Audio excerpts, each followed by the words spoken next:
35 Pak, yang kapok walaupun dikompresi seperti itu dan semuanya memiliki yang harus dilakukan, kemudian petugas akan melakukan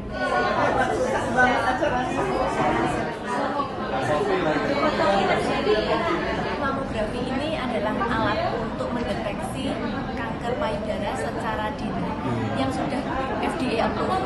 Artinya di Amerika itu standar semua perempuan di atas atau lebih 40 tahun harus melakukan screening secara rutin mamografi untuk menemukan benjolan payudara yang masih awal.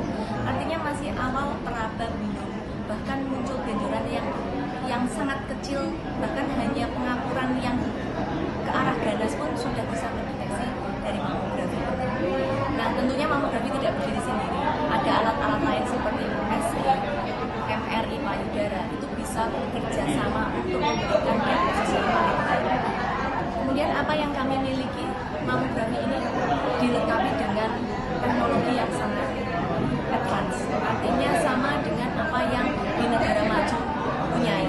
Apa manfaatnya?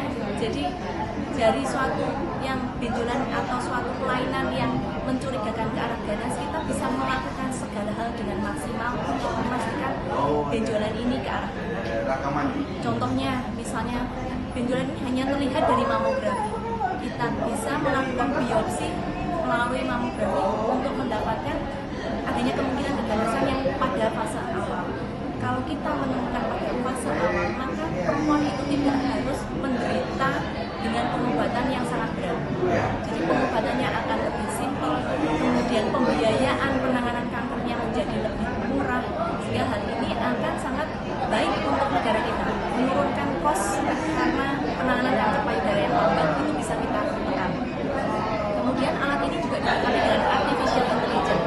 Jadi artificial intelligence yang approved dari internasional, bukan seperti ChatGPT yang kemudian keluar jawabannya tanpa kita bekerja, tapi sebagai second reader. Standarnya kita membaca mamografi screening itu ada 2 pembaca. Namun jumlah SDM sangat terbatas, di luar negeri pun juga terbatas, sehingga terciptalah artificial intelligence ini sebagai second reader. Jadi yang pertama kita membaca, nanti yang kedua jawabannya dari AI seperti apa. Itu kita sinkronisasi. Kalau tidak sinkron, kita ada third reader supaya ketepatan diagnosis kita sangat tinggi. Itu manfaat dari yang kita punyai dengan mamografi yang advance. Di Semarang ini udah ada di alat mamografi di Semarang banyak, namun yang dilengkapi semaksimal itu saat ini yang kami dapatkan informasinya adalah di Rumah Sakit Nasional Ponorogo, memang karena ini teknologi yang terakhir ya, artinya yang saat ini terrecent. Menambahkan beberapa alat dulu untuk bisa semakin siap dan semakin lengkap. targetnya sendiri seperti apa?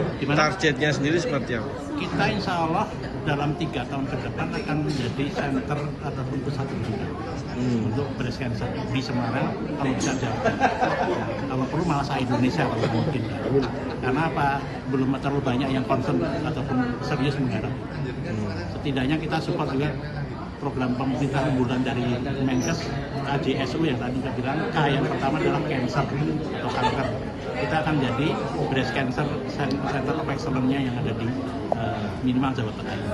Kalau saat ini sudah ya Pak ya, layanan cancer sudah ada di... Sudah ada, tindakannya tapi belum lengkap karena kita masih C. Ini kita akan segera menjadi B. Nah itu akan semakin lengkap lagi, termasuk tindakan-tindakan baik operatif maupun non-operatif cancernya. Nanti mahasiswa kami, calon-calon dokter spesialis kan belajar di sini. Jadi alat-alat ini juga fasilitas pembelajaran mereka dimanfaatkan. Jadi dengan adanya alat-alat baru yang canggih, justru itu meningkatkan keunggulan lulusan kita. Kemudian apa namanya, ini bagian dari di apa ya Pak kalau yang ini radiologi. Bukan prodi tapi namanya apa ya? Unit. Jadi dalam rumah sakit itu ada unit-unitnya. Radiologi di sini bagian dari rumah sakit RSUD namanya radiologi. Instalasi. Namanya instalasi radiologi. Oke Pak Dikan, mungkin harapannya dengan adanya fasilitas baru ini apa nih dari pihak fakultas sendiri? Jadi karena rumah sakit itu kan ada dua fungsi paling tidak, fungsi layanan kesehatan dan fungsi pendidikan. Jadi keduanya mestinya bisa berkolaborasi dengan layanan utilisasi penggunaan untuk kemaslahatan pasien. Itu otomatis nanti karena utilisasi naik, maka kemanfaatan untuk pendidikan juga ikut terkatrol naik. Harapannya. Jangan lupa follow, like, dan subscribe sosial media Tribun Jateng. Download Tribun X sekarang, menghadirkan lokal menjadi Indonesia.